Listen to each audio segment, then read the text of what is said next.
अस्सलाम वालेकुम नाज़रीन, इस वक्त हमारे साथ मौजूद हैं सुप्रीम कोर्ट के लॉयर अजहर सदीक साहब। वो किसी तारफ़ के मुताज नहीं हैं। आज उन्होंने बड़े ज़बरदस्त तरीके से जो है वो जजेस के लिए जो तौहीन अदालत हो रही है और जो पाकिस्तानी अवाम की अमंगों के ऊपर जो पानी फेरने की कोशिश की जा रही है, जजेस को अदलिया को दबाव में लाकर, उसके ख़िलाफ़ उन्होंने भरे मजमे के अंदर किस तरह मरियम नवाज शरीफ के जो अज़ाइम थे उनको वहाँ पर जाहिर किया और चीफ जस्टिस बंदयाल साहब से ये इल्तिजा की कि जनाब ये जो तौहीन अदालत हो रही है जलसों के अंदर, इसके ऊपर नोटिस लिया जाए। जिस पे जस्टिस साहब ने आगे से क्या कहा वो अजहर सदीक साहब से पूछेंगे। अस्सलाम वालेकुम सर। वालेकुम अस्सलाम। ये आपने वहाँ पे जब ये आवाज़ उठाई तो बंदयाल साहब ने आपको इसका क्या जवाब दिया? बहुत शुक्रिया अमजद चाई साहब, जो बात समझने वाली है। यहाँ पॉलिटिकल खास तौर पर एक सियासी जमात जिसका काम ही ये है, वो चाहे पनामा का फैसला हो जो मेरिट पे हुआ, फिर वो नो कॉन्फिडेंस मूव हो, फिर हमजा शरीफ के हवाले से मामला, तो वो लोगों को अपने साथ मिलाकर खेलती है। तो इसमें भी ये बाकायदा आपने देखा होगा पिछले दिनों से बाकायदा एक टारगेटेड मूव चल रही थी दो जजेस के बाद। दोनों ही बहुत काबिल एहतराम और मेरिट पे काम करने वाले आदमी हैं, जजेस हैं, और उन्होंने बहुत जबरदस्त काम किया है।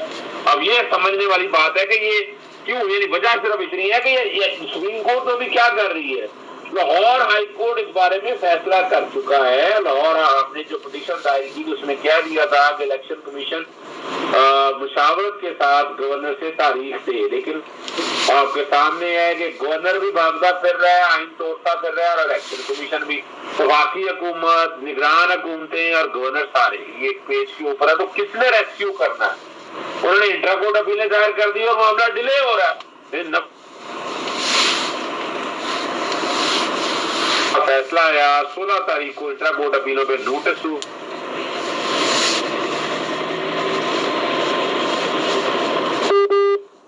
चला गया 27 तारीख के लिए। तो अब और क्या रेमेडी रह गई थी? फिर एक और रिट फाइल की थी सेक्शन 57 के तहत। वो इससे पिछले मंगल को, जुमेरात को मैंने दायर की थी, लगी ना, मंगल को हियरिंग आई। मंगल की हियरिंग के बाद मैंने इस मामले को टेकअप किया और टेकअप करने के बाद उसके बाद सेक्शन 57 सदर पाकिस्तान को इख्तियारात हैं, तो इस पर सदर पाकिस्तान ने सेक्शन 57 के तहत नोटिफिकेशन दे दिया है। और बात तो बड़ी क्लियर है। अब हाईकोर्ट के पास क्या दूसरा ही देखिए, दोनों की दोनों जितनी तहलील है, तो चैलेंज ही नहीं हुई किसी कोर्ट के अंदर, किसी कोर्ट में चैलेंज ही नहीं की किसी सियासी जमात ने।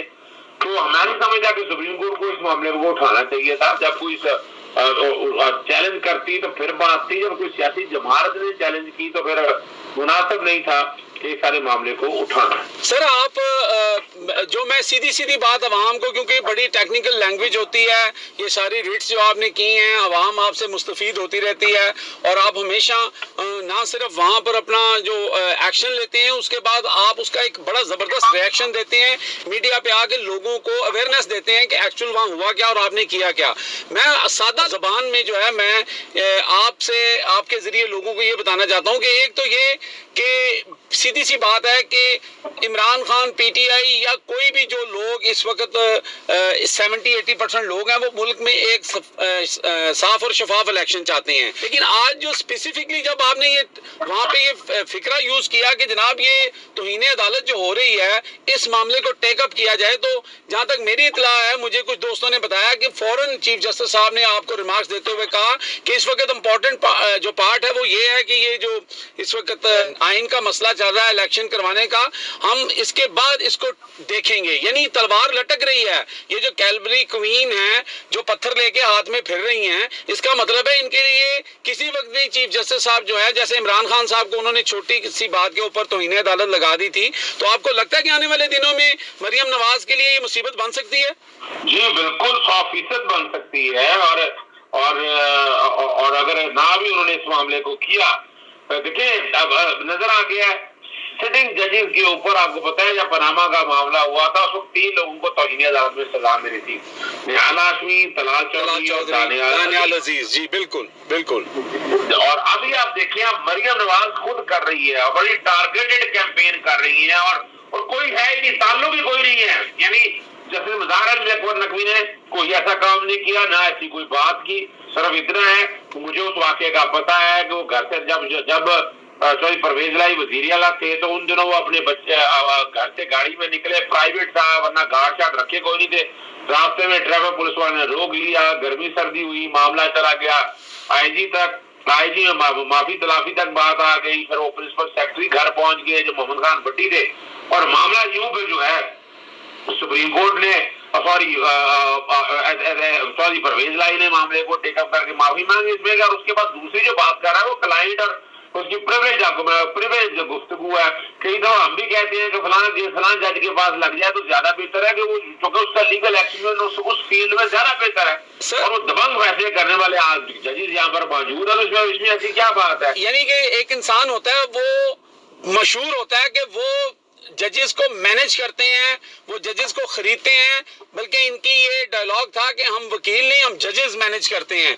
आपको याद नहीं है कि जो ऑडियो शहबाज शरीफ की जो जज साहब थे उनका इंतकाल भी हो गया है, वो किसको भूली हुई है? तो ये किस तरह, किस मुंह के साथ ये इस तरह की बातें कर रहे हैं, जबकि ये खुद उसके, मैं कहता हूँ कि बानी हैं, ये लोग वो हैं जिन्होंने ये काम स्टार्ट किया है।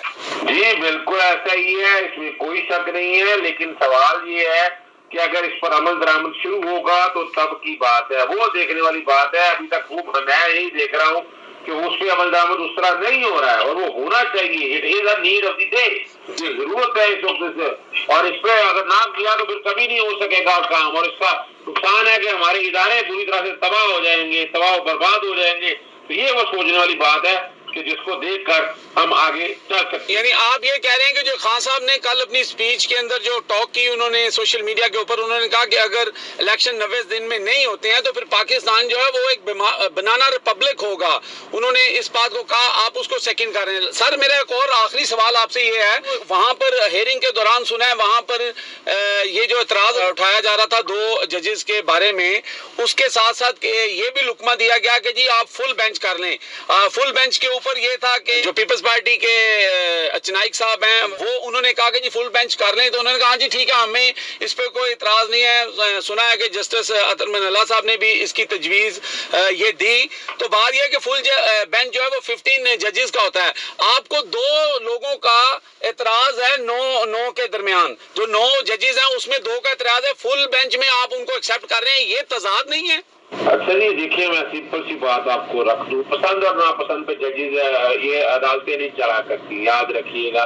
ये जस्टिस काजी फाइसा के केस में लेकर आए और मामला कहा कि मास्टर ऑफ द रोस्टर जो है वो चीफ जस्टिस